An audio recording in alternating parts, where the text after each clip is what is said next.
অবশেষে আমাদের প্রাণপ্রিয় মাঠটি তার নতুন সুবাতাসে বাতাসিত হচ্ছে।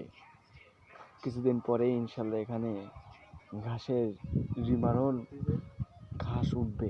এই ঘাসে আমাদের ছেলেমেয়েরা, আমাদের গ্রামের ছেলেমেয়েরা, আমাদের ছোটো ভাই ব্রাদারেরা খেলবে, কত আনন্দ উল্লাস করবে। আমরা তাদের বড় ভাই, এত সুন্দর একটা জিনিস তাদের উপহার দিতে পেরে আমরা খুবই গর্বিত বোধ করছি।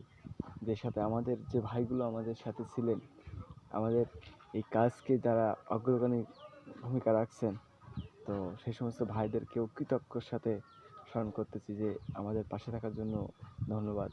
দেখেন মাঠটা কত সুন্দর প্লেন করছি। এখানে আমরা ছোটোবেলা থেকে খেলা করি। এই মাঠ অগোছাল, আগামী প্রজন্ম এই মাঠে খেলবে, আমরা নষ্ট হয়ে যাবে এই মাঠ, আমরা চাই না। এই জন্য আমরা এই মাঠটা সংস্কার করছি। ধন্যবাদ। সকলে আমাদের জন্য দোয়া করবেন।